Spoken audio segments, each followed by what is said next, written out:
역덕캣. 안녕하십니까, 역덕고양입니다.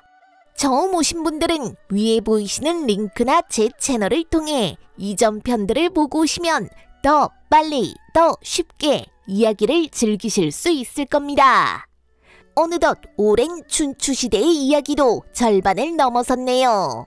이번 편도 끝까지 봐주시길 바라며 바로 시작해볼게요. 기원전 610년 송나라 문공이 자신의 배다른 형인 송소공을 제거하고 제후가 된 바로 다음에는 초나라 장왕이 왕위에 오른 지도 어느덧 3년째 되던 해였습니다. 그런데 그는 3년간 전혀 정사를 돌보지 않고 매일 사냥을 하거나 여인을 끼고 술을 마시며 방탕한 생활을 하고 있었습니다. 전통적으로 선대 초나라의 왕들은 초창기 3년간 대외 정복 활동에서 성과를 보임으로써 왕권을 강화해 왔었습니다. 초문왕은 재위 3년 만에 권나라를 멸했고, 초문왕은 중원의 강국이었던 신나라를 정복했죠. 초성왕은 너무 어린 나이에 왕위에 올라 대외 정복 활동의 성과가 늦게 나온 편이었으나 그 뒤를 이은 초모광은 즉위 3년 만에 강나라를 멸망시켰었죠. 이처럼 초나라의 왕들은 즉위 초 활발한 정복 활동을 이어갔습니다.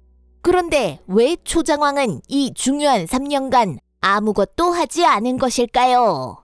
강권으로 주변 소국들을 장악한 초모광이 죽자 전국 각지의 부용국, 즉 속국들이 반란을 일으켰고, 마침 홍수, 냉해, 기근 등 천지지변까지 이어져 초나라는 그야말로 혼란에 빠졌습니다. 그 틈에 초모광의 서동생인 왕자섭이 반란을 일으켜 초장왕을 인질로 잡고 수도인 영성 인근의 통제권을 확보한 후 스스로 왕을 칭하는 사건까지 벌어졌죠. 물론 반란은 단기에 진압되어 초장왕은 다시금 왕위를 회복했으나 이 과정에서 그는 자신의 신하들을 무조건 신뢰하지 못하는 버릇이 생겼을 겁니다. 초장왕에게는 무엇보다 믿을 만한 자기 편이 필요했죠. 그러나 초나라 정사는 투월조를 비롯한 야고씨가 주도하고 있어 누가 자신의 믿을 만한 지지 세력인지 확신할 수 없는 상황이 이어졌습니다. 그리고 제 생각에는 이것이 그 유명한 불비불명의 일화로 이어졌을 것입니다. 초장왕은 왕자섭의 반란 사건 이후 조회를 폐지하고 다음과 같은 포고를 내렸습니다. 누구라도 과인에게 정사에 관해 간언하는 이가 있다면 사형에 처하겠노라.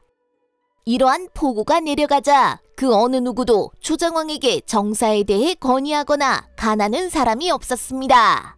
그런데 어느 날 오거라는 신하가 초장왕을 찾아왔습니다. 그날도 초장왕은 여인들을 끼고 술을 마시고 있었죠.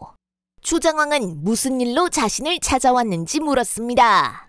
만일 정사에 대해 논하겠다면 포고령에 따라 즉시 죽이겠다는 기세였죠. 그러자 오거가 다음과 같이 물었습니다. 언덕에 큰 새가 날아와 앉았는데 3년간 날지도 울지도 않고 있습니다. 이 새는 어떤 새인지 왕께서는 아시겠는지요? 초장왕은 오거의 의도를 알아듣고 웃으면서 답했다고 합니다. 과인은 그 새를 알겠다.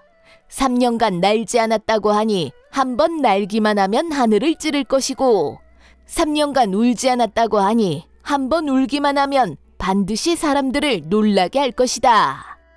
그 새는 그런 새이다. 내 경의 뜻을 알았으니 이만 물러가 기다리라.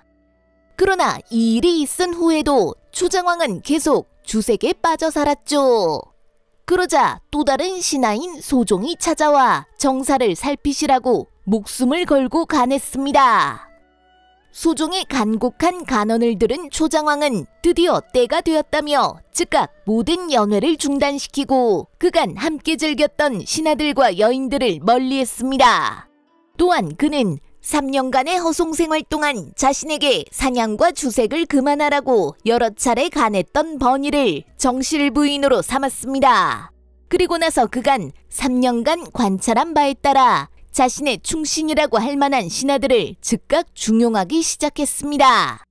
그는 우선 영윤 투월초로 대표되는 야고씨의 권한을 약화시키고 사마, 위가, 반왕, 굴탕 등 그간 소외되어 있던 귀족들의 권한을 크게 강화시켰습니다. 또한 자신의 권위를 보여주기 위해 반란을 일으킨 용나라를 공격하여 반란을 진압하는 한편 부용국, 즉 속국들에 대한 지배력을 다시금 강화시켰습니다. 그렇게 힘을 키운 초장왕은 기원전 611년 정나라와 연합하여 송나라를 공격했고 대극이라는 곳에서 송나라 군대를 쳐부수고 200승의 전차를 전리품으로 얻어오는 정과를 보였습니다. 그리고 송나라를 구원하러 온 북진의 군대를 북림이라는 곳에서 격파하는 등 다시금 중원의 판세를 초나라 중심으로 서서히 가져올 수 있게 되었습니다. 초나라의 이러한 움직임의 위협을 느낀 북진의 중군 원수 조도는 서진과의 화친을 모색했습니다. 그때 종제인 조천이 계책을 냈습니다. 즉 서진의 부용국인 숭나라를 공격한 후 서진의 군대가 숭나라를 구원하러 오면 그때 숭나라를 돌려주면서 화친을 도모해보자는 의견이었죠. 당연히 이러한 행동은 서진을 더욱 도발했으면 도발했지 화친으로 유도할 수 있는 방안은 아니었죠. 그러나 조도는 이를 알면서도 지난 하곡 전투에서 조천이 저지른 실수를 만회할 기회를 주기 위해 선선히 이를 허락했습니다. 결국 조천은 숭나라에서 승리를 거두었으나 서진군은 숭나라를 직접 구원하지 않고 북진의 다른 지방을 공격하여 조천이 물러가게 했고 조천의 계책과는 다르게 양국의 관계는 더욱 악화되었죠. 그러나 조천 자신은 이 원정의 성공으로 군부의 일에 참여할 수 있게 되었고 마침 병권을 맡고 있던 조돈의 신복 유병이 병사하자 그를 이어 북진의 모든 병권을 좌우하게 되었습니다. 이렇게 조돈이 한층 자신의 입지를 강화하는 데 성공한 기원전 607년 북진의 임금 진영공은 어느덧 성인이 되었습니다. 그는 사실 사이코패스적인 성격을 가진 인물이었으나 그간 조돈이 정사를 오로지 했기 때문에 이러한 성향이 드러나지 않았었죠. 그러나 성인이 돼가면서 그의 난폭한 기질이 하나씩 드러나기 시작했습니다. 그는 도안이의 손자 도안가를 총애하여 그에게 궁실정원을 새롭게 꾸미라는 명을 내렸습니다. 도안가는 진영공을 위해 궁실의 정원을 새롭게 개축하고 그곳에 높은 강소루라는 누대를 세워 진영공을 기쁘게 했습니다. 새롭게 조성된 정원에는 복숭아꽃이 많이 피었다고 합니다. 그래서 그 정원을 진나라 국인들은 도원이라고 불렀죠. 사람들이 도원을 구경하기 위해 모여들자 강소루에서 도안가와 술을 마시던 진영공은 어김없이 포악함을 드러냈습니다. 그는 새총을 쏴서 도원을 구경하던 국인을 맞추었죠. 그가 쏜 탄환에 여러 국인들이 크게 다치거나 죽었습니다. 그들은 깜짝 놀라 흩어져 버렸죠. 진영공은 그런 식으로 주변의 사람들을 쉽게 죽이거나 상하게 하는 일이 많았습니다. 그러다가 어느 날 진영공은 자신의 음식을 덜 익혔다는 이유로 궁중요리사를 쳐 죽이고 그의 시체를 토막내버리는 사건을 일으켰습니다. 이를 우연히 알게 된 조도는 즉각 궁으로 들어가 진영공에게 그러지 말라고 훈계했습니다. 이 일로 진영공은 조돈에게 불만을 품게 되었죠. 그는 도안가와 논의 끝에 도안가가 평소에 키워오던 암살자인 서해라는 사람을 보내어 조돈을 암살하도록 지시했습니다. 서해가 조돈을 암살하기 위해 새벽에 중군 원수부로 잠입했는데 아직 아무도 일어나지 않은 시간에 한 관원이 관복을 정제하고 출근을 서두르고 있었습니다. 그가 바로 조돈이었죠. 서해는 나랏일을 위해 이렇게 애쓰는 조돈을 차마 암살할 수 없다고 하며 근처에 있는 나무에 스스로 머리를 부딪혀 자살했죠. 그는 죽으면서 이 모든 일이 진영공과 도안가가 시킨 일이라는 사실을 조돈에게 알렸습니다. 한편 서해가 조돈을 살해하는 데 실패했다는 소식을 접한 진영공과 도안가는 병풍 뒤에 군사를 숨겨두고 조돈을 술자리에 초청했습니다. 조돈은 임금의 명인지라 거절하지 못하고 칼을 찬 채 수레를 끄는 제미명이라는 가신만 데리고 진영공을 만나러 갔습니다. 진영공은 조돈이 오자 그를 누대 위로 오르라고 한 뒤 아무 일 없다는 듯이 술을 권했습니다. 그리고는 곧 조돈이 차고 있는 칼이 좋아 보이는데 한번 구경해 보자고 했죠. 조돈은 아무 의심 없이 자신이 차고 있는 칼을 빼서 보여주려고 했는데 그때 누대 밑에서 제미명이 큰 소리로 소리쳤습니다. 신하가 임금과 술을 마시는데 어찌 칼을 빼들려고 하십니까?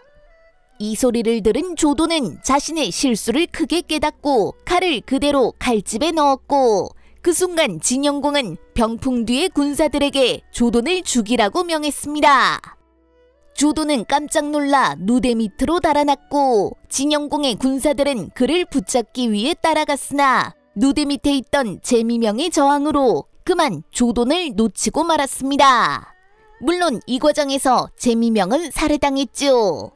조돈은 그 길로 집으로 달려가 자신의 아들 조삭과 함께 서진으로 달아났습니다. 궁성을 막 벗어났을 때 그들은 병권을 맡고 있던 조천을 만났죠. 자초지종을 들은 조천은 자신이 궁성의 분위기를 살펴 별도로 알리겠으니 일단은 국경지대를 벗어나지 말고 기다리라는 말을 조돈에게 전했습니다. 이에 조돈은 그 길로 서진과의 국경지대인 하동으로 가서 조천으로부터 연락이 오기만을 기다렸습니다. 한편 조천은 궁에 들어서자마자 그 길로 진영공에게 달려가 자신의 친척형인 조돈의 잘못을 사죄하고 관직에서 물러나겠다고 보고했습니다. 진영공은 조천에게는 죄가 없음을 알리고 앞으로도 계속 군권을 맡아달라고 부탁했습니다.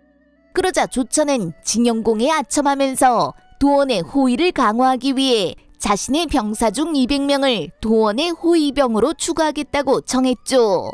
이러한 청을 자신에 대한 충성심 때문이라고 오해한 진영공은 이를 수락했습니다. 그러나 조천은 그 호위병을 이용하여 결국 진영공을 살해했으며 국경지대에 머물고 있던 조돈을 다시금 불렀습니다. 평소에 진영공은 국인들에게 신망을 잃고 있었던지라 그의 죽음으로 북진은 전혀 동요하지 않았습니다. 조돈은 수도로 복귀하자 즉각 주나라 왕실에 가 있던 진문공의 막내 아들 공자 흑둔을 모셔다가 새로운 제후로 옹립했습니다. 그가 진성공입니다.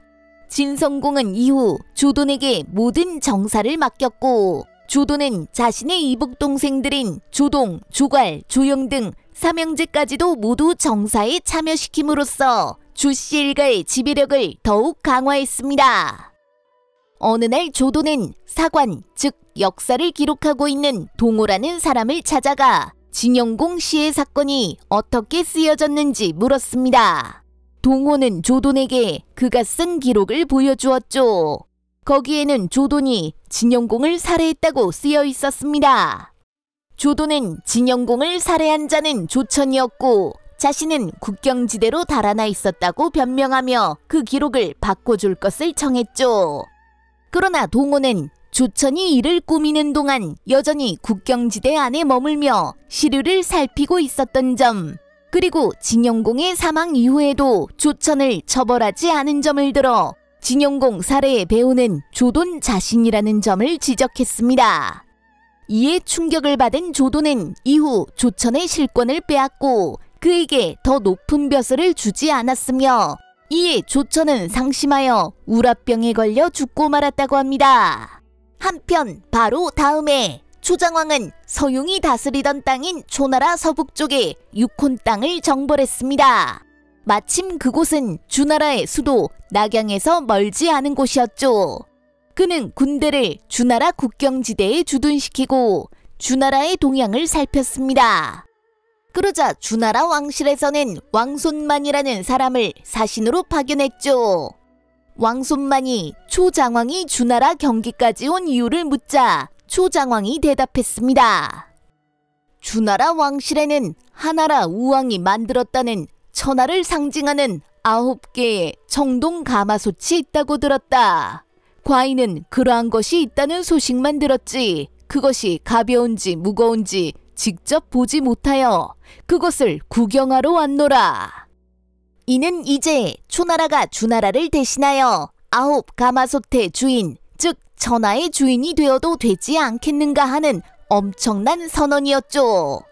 이에 왕손만이 답하길 하나라 일의 천하의 주인은 누가 더 덕이 있는지에 따라 정해졌지 가마솥 따위를 누가 가지고 있느냐에 따라 정해지지 않았다고 답하여 초장왕을 무안하게 했습니다. 결국 초장왕은 군대를 물려 본국으로 돌아갔다고 합니다. 이것이 그 유명한 문정경중, 즉 9가마솥의 경중을 묻다라는 고사입니다. 오늘날에는 상대방의 트집을 잡거나 약점을 잡는다는 의미로 쓰이고 있는 고사성어입니다. 이 고사는 초장왕이 왕손만에게 설득되어 주나라의 종주권을 인정하고 물러간 아름다운 사건으로 기록되어 있지만 실은 초장왕이 주나라를 공격하지 못한 것은 그런 대의명분 때문이 아니었죠. 초장왕은 주나라를 직접 공격할 수 있는 상황이 아니었습니다. 첫 번째로 주나라를 공격하는 순간 북진과 서진 그리고 강국인 제나라가 즉각 연합하여 초나라에 적대할 것이기 때문이었고, 둘째로는 투월초를 비롯한 야고씨 세력이 호시탐탐 정권의 전북을 노리고 있기 때문이었습니다. 그런 어려움에도 불구하고 초장왕이 주나라와의 국경지대까지 출몰했다는 것은 초나라의 영향력이 얼마나 강해졌는지를 보여주는 일면이라고 할 수 있습니다. 문정경중의 일화는 춘추시대의 주도권이 완전히 초나라에게 넘어가고 있다는 것을 보여준 상징적인 사건이라고 생각합니다. 한편 초장왕이 주나라 국경지대에 머무르고 있는 동안 투월초는 이를 야고씨가 다시금 권력을 잡을 수 있는 절호의 기회로 여기고 반란을 일으켰습니다. 그는 먼저 초장왕의 막하에서 가장 뛰어난 신하인 위호를 먼저 급습하여 살해했습니다. 그리고 증야라는 곳에 주둔하며 육혼에서 귀국하는 초장왕의 군대를 기다렸습니다. 초장왕은 본국으로 돌아오던 중 투월초의 반란 소식을 접하고 급히 투월초의 군대가 주둔한 곳으로 달려갔고 양군은 장서라는 곳에서 대치했습니다. 초장왕이 보니 투월초의 군대는 자신의 군대만큼 많았고 사기가 충천에 있었습니다. 그래서 그는 소종을 보내어 화친을 맺자고 했죠. 그러나 투월초는 이를 거절했습니다. 이에 초장왕은 하루 정도 투월초의 군대와 교전해 보았으나 오히려 그의 군대에 중가부적으로 밀렸습니다. 결국 초장왕은 지략으로 투월초의 군대를 무너뜨리기로 했습니다. 그는 반왕과 악백에게 절반씩의 군대를 주고 반왕의 군대와 함께 투월초로부터 도망가는 척했죠. 이에 투월초는 급하게 반왕의 군대를 쫓았습니다. 그러는 한편 악백의 군대는 투월초 군대의 퇴로에 위치한 청하교라는 다리를 끊어버리고 투월초의 군대를 기다렸습니다. 투월초는 한참 동안 초장왕과 반왕의 군대를 뒤쫓았으나 결국 그들을 놓치고 말았죠. 할 일 없이 다시금 수도로 돌아가는데 청하교가 이미 파괴되고 깊은 계곡 맞은편에 악백의 군대가 주둔한 것을 보았습니다. 계곡으로 막힌 청하교 양편에서 양군은 서로에게 화살을 쏘아댔으나 거리가 멀어 서로에게 닿지 않았죠. 그때 악백의 진영에서 양육이라는 젊은 병사가 투월초를 도발했습니다. 즉 서로 세 발의 화살을 쏘아 쓰러뜨리는 승부를 하자고 제안했습니다. 투월초는 원래 백발백중의 명궁이어서 모든 초나라 사람들이 그를 두려워했습니다. 그런 투월초에게 이름 없는 병사가 그런 승부를 걸어오자 야고씨의 수장으로서 이 제안을 거절할 수 없었죠. 과연 두 사람의 대결은 어떻게 되었을까요? 다음 편에서 계속하겠습니다. 구독, 좋아요, 알림 설정은 영상 제작에 큰 힘이 됩니다. 냥.